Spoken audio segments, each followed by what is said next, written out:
Some people in the tactics space think that if you're not a product of their information, well, then you just don't know anything and you're always wrong. The interesting thing about that is a lot of these military guys were never cops, and therefore there's things they don't understand about the realities and the constraints of law enforcement. In one of my next videos, I'm going to tell you guys a couple stories that's going to highlight this issue. Now, if you're not following me on Instagram, that's all right. I'm going to paint a pretty good picture for you so you understand the reasoning for this video. Now, when I make videos about tactics, I usually provide you guys with different levels of validation. And when I do that, I try to go all the way to the top. I find Green Berets, I find Navy SEALs, and I find Delta operators talking about and doing the thing that I am talking about. And the reason that I do that is because I don't want you guys to feel like you have to take my word for it. That is a little bit different than the things that I see out there with other guys talking about tactics, which is kind of part of the issue here that I'm going to get into. They are the validation, right? They are telling you what their experiences are. They're telling you why they believe this thing, and that's usually where it stops. And a lot of times, they just find somebody else who believes the same thing as them, and then they say, what do you think about that? And that person validates what they're saying, okay? Which is obviously going to happen. But what would really be interesting and valuable to me is if they had conversations with people who have a different perspective of the same caliber. So maybe two Delta guys talking about, oh, switching shoulders is not a thing, and another guy saying, yes, absolutely it is, or stepping center is not a thing, and another person saying, you know, absolutely it is. That would be an interesting conversation that I think everybody would find value in. Now, some of these videos you guys have seen before, and I will try to keep them short. One mission where they had two ODAs, roughly 24 guys, hit a target that had 3 determined fighters in that building that weren't going to give up.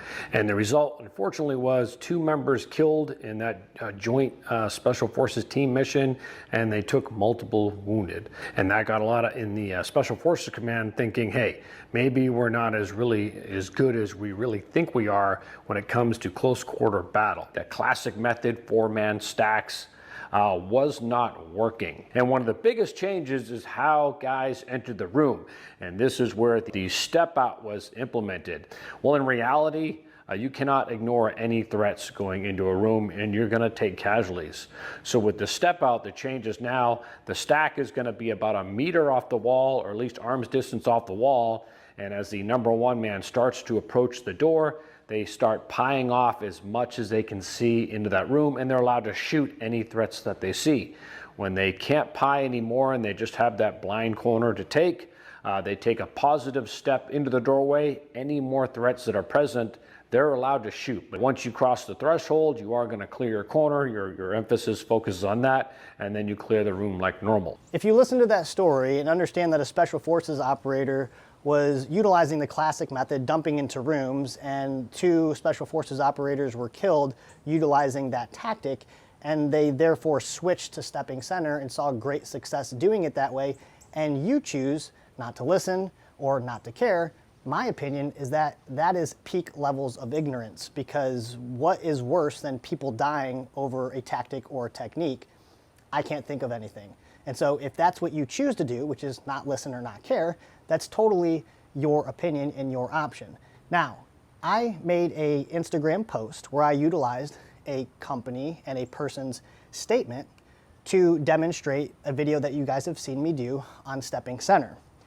And of course, when I did that, I got a lot of feedback from just people on the internet, people on Instagram, that were sending me different things about things that they were saying. And one of the things that was confusing to me is somebody sent me a story where they answered this question. They asked the question, or someone asked the question, is there a certain criteria that would make you step center versus not stepping center? They responded and said, we don't teach this technique.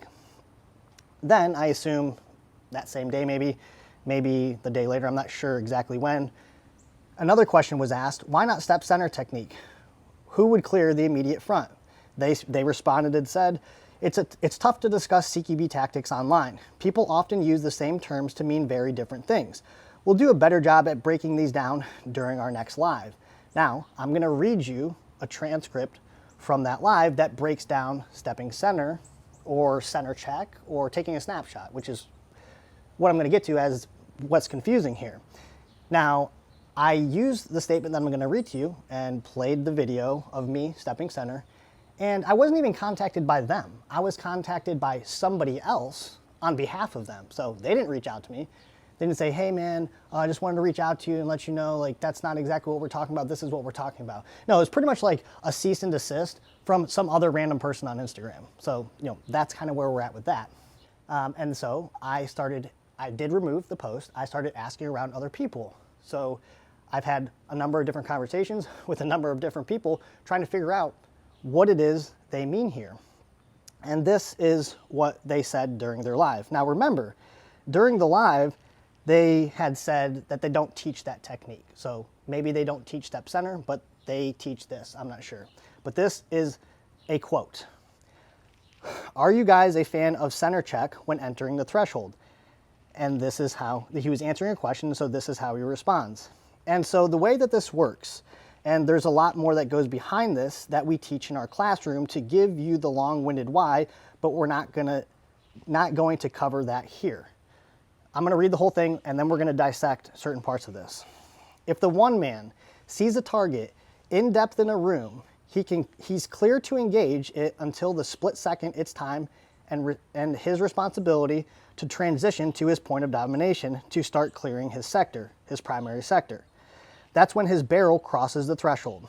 We're not a fan of any big type of looping movement where you're hanging out and trying to gain an extra view into the breach.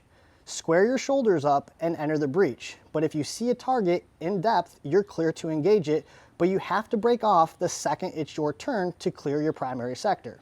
And that is the answer. That it may be only 1 round, it may be 2 rounds, it may be 3 or 4 rounds at a target. But if it's only 1, you have to be disciplined and break off. But you have to be efficient with your movement. You have your head up, you're going to get a good snapshot into the room. That gives you plenty of time to make that happen. But we're not taking any extra movement to bite off chunks of the room from the outside of the door. So in the original story, they said, we don't teach step center. So maybe they don't teach step center, but they teach a center check, which in the videos I'm going to play for you, and my understanding is those are the same thing, okay? And if they're not, that's part of this video. I want to know if there's a better, more efficient way to do it, or if me and everybody else that I'm showing you is doing it wrong. We would like to know about it so that we can get it right and so that I can share it with everybody else. Now let's go through this and try to figure out exactly what they mean by this. Now, just an administrative note here, I'm going to demonstrate this or talk about this on this side of the door because that's where my camera is. I can't put it over there. If I had a choice, I would not stand here and work this door or have somebody else work the door, because as this door comes open and I'm getting first eyes into the room and I start getting engaged from here, I have very few options to try and egress and get out of here. And if I do have to go anywhere, it's going to be back in front of the door, and that's just probably not the best idea. And if I'm working this by myself, well, now I'm reaching across the door and then I'm still in the same position of, having to navigate. Now we're getting shot at. What do we do? So let's go through this and try to figure out what's going on here. We're not a fan of any big type of looping movement where you're hanging out and trying to get an extra view into the breach. Square your shoulders up and enter the breach. But if you see a target in depth, you're clear to engage it, but you have to break off. Okay, so we're not a fan of any big looping movement. Now, I assume by looping movement, at best, they mean coming across the entire threshold, okay, doing an entire threshold evaluation. I assume that is what they're considering a looping movement, because even if you look at what does looping movement mean, there's a couple different definitions that I have here. It consists of frames showing a character taking a step forward, shifting their weight back, and returning to their original position. Well, if I'm stepping center, I'm here and then I'm here, I'm not returning to my original position. Another definition, a looping movement by a person generally refers to a pattern of motion where an individual follows a curved or circular repetitive path, okay, repetitive, often returning to or near the starting point. Again, so both those definitions have the same thing where you're returning to where you started. So if we're utilizing that definition, what would be considered a loop would be coming over this direction and then coming back this direction. And that would also fall in line with their statement, which is not a fan of any big type of looping movement where we're hanging out trying to gain an extra view into the breach, right? Stepping center is that snapshot, right? It's addressing any immediate threats. So I assume, and I'm speculating, that any other type of movements where you're hanging out trying to get an extra view into the breach, again, is maybe coming all the way across, or maybe even getting here and doing something weird like that, okay? But that's not what step center is. That's not what center check is, and that's not what I would consider gaining a snapshot into the room. Then they say, square up your shoulders and enter the breach. But if you see a target in depth, you're clear to engage it, but you have to break off the second it's your turn to clear your primary sector. So how do we square our shoulders up to the breach? Again, I assume that we're talking about doing this, okay? Does it matter how far away you are? Yeah, I mean, it kind of does, but utilize the space that you have available to you to your advantage so that you can actually step, actually identify targets inside the room, right? Because in training, what do our targets look like inside of the shoot houses or sims houses? They look like paper targets that are fully available, very obvious, right? But if you look inside of your own room in your own house and you imagine a person not standing there like this, ready to shoot you, but actually also trying not to be shot, how long do you think it takes you to actually see that target, engage that target, and enter the room, okay? The average reaction time for a human to see something, make a decision, and react to it is about 0.25 to 0.35 seconds. So yeah, if you have enough space to give you, that's great, but sometimes you're in a short hallway where literally the hallway is this line right here on the ground, so you're this far from the threshold, and so if you were still gonna do that, you would have to be here, make that decision, and then go from right here. So that's not spending any extra time, that's simply just stepping center. You're clear to engage that target as long as you engage that target and stop engaging that target by the time you're ready to actually clear your corner. Again, squaring up your shoulders, snapshot, step center, center check, whatever you want to call it, engage any immediate threats. As you're advancing, by the time you're crossing the threshold, you need to be done shooting, and then your barrel needs to be going whatever direction you have decided to go at that point. That may only be 1 round, it may be 2 rounds, it may be 3 or 4 rounds at a target, but if it's only 1, you have to be disciplined and break off. But you have to be efficient with your movement. You have to have your head up, and you're going to get good snapshot into the room. That gives you plenty of time to make that happen, but we're not taking any extra movement to bite off chunks of the room from the outside of the door. Again, another thing that I've heard said is step center has become this thing. Step center has not become this thing. Step center just is a thing, right? I've shown you guys a number of examples of step center, all of which I would consider to be correct. On a closed door, I need to do this, because if I don't, and I just go path of least resistance, for one, it's really hard for me to make this button hook turn if I haven't given myself a little bit of space here. And it damn sure is hard for me to process anything in that snapshot through the center of the room, right? So that's where, when I say step center, I don't mean here, right? Because if my muzzle gets sucked past this doorway in any way, I've gone too far. Because as soon as this thing breaks this threshold, this muzzle, I need to be digging that corner out, right? So that's kind of how I set up my depth, but it also, so when I step center, it's kind of out and back. So if I need to deal with an immediate threat, I do. And then when I do the corner, I come in like that. All right, fellas, the proper way to step center, clear the threshold, and a one-man entry.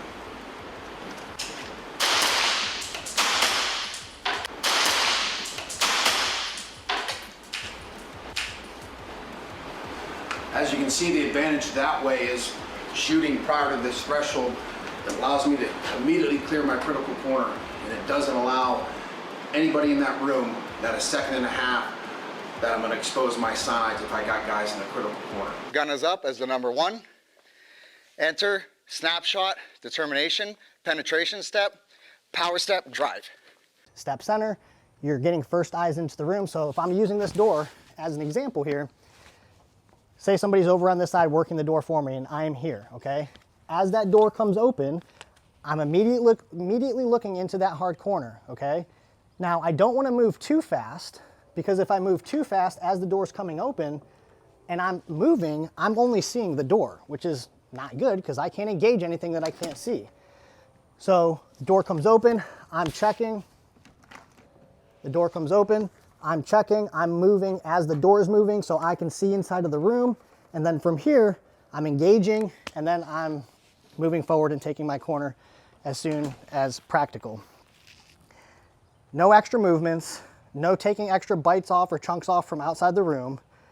And I believe, again, since the question was, are you guys fans of a center check when entering the threshold, that this is what they're referring to. And therefore, the thing that I showed and demonstrated would be, in my opinion, correct.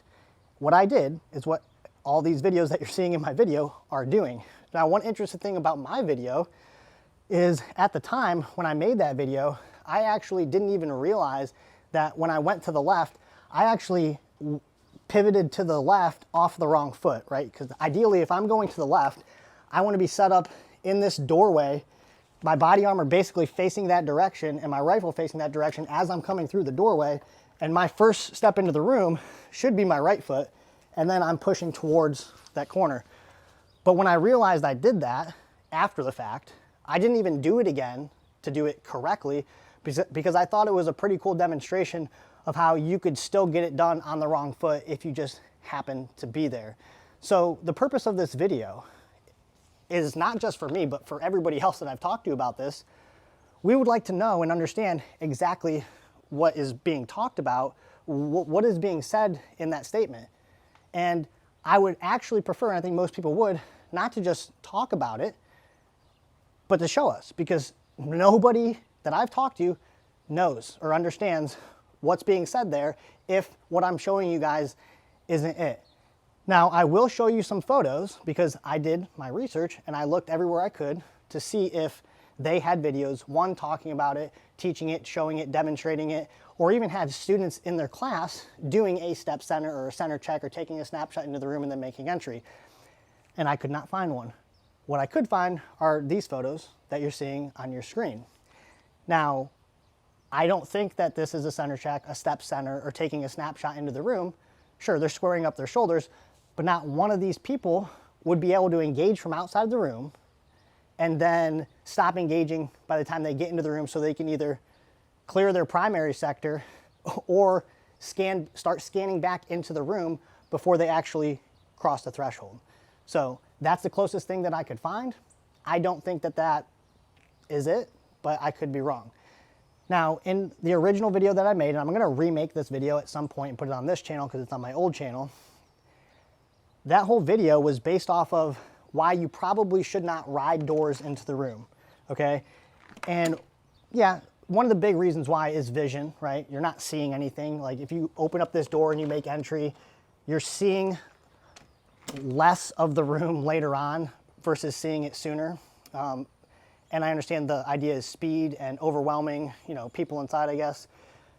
But another issue that people didn't think about, I'm assuming, that I brought up in that video is we get really comfortable with working inside of simunition houses and shoot houses where every door that we open, man, that thing comes right open.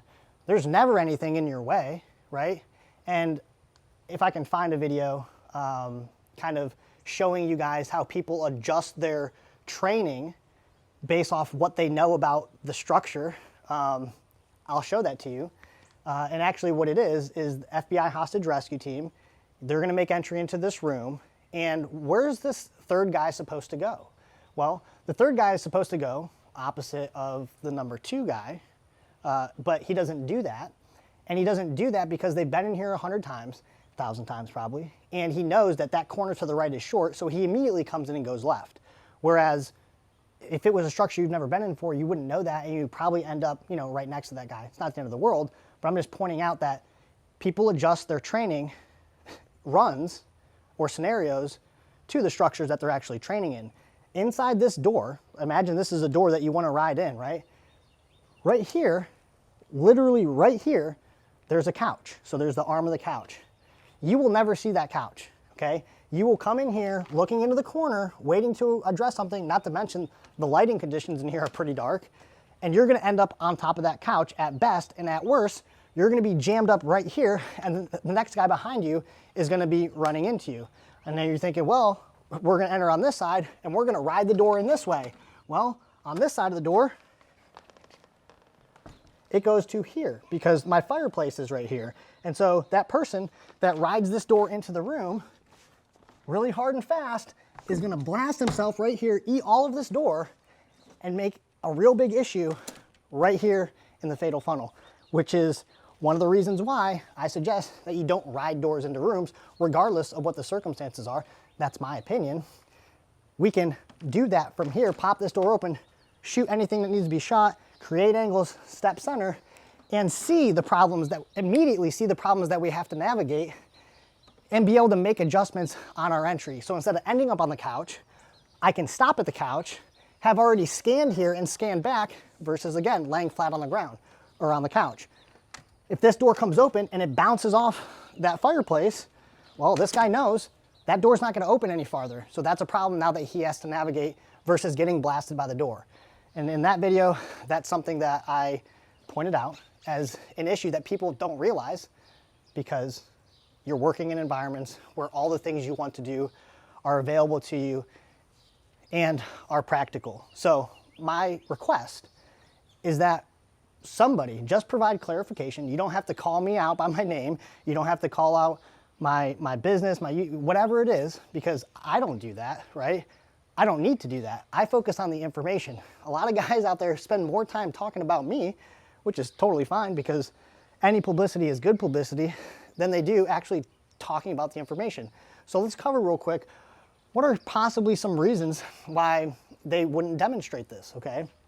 Well, I imagine one of the reasons why somebody would say that they wouldn't show a tactic is because they don't want it to fall into the wrong hands or they don't want people to know about it, etc. All of this information is out there and available to everybody, okay? You can go into the Ranger manual and learn Ranger tactics, even CQB tactics. So to me, that's not a valid excuse or a reason why. And another reason why you may not see it is because companies want you to go take their class to find out. Now, that's a decent strategy to make money, but also if we're putting out information that is absolutely confusing, how is it confusing? Because not one person I talk to is able to tell me if what you're doing and what you're showing us isn't what they're talking about. What are they talking about? That's actually, in my opinion, a problem because now people that are trying to learn and are going to go out there and do this potentially really have no idea what's going on. So is it more valuable to show people exactly what you mean to settle the confusion? Or do we just continue to keep it a secret and keep people speculating and guessing?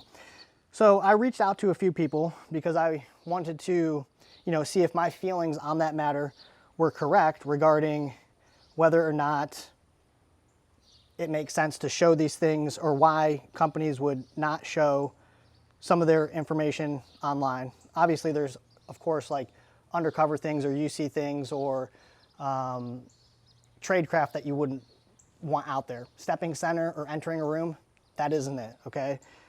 So I reached out to somebody and they said this. Companies that say take my class to find out are all about making money, which of course you can't blame them from a business standpoint. But I think it's pretty weak. With regards to CQB atmosphere, it's poisoned by bro culture and guys who get feelings hurt because it's not the way they learned it.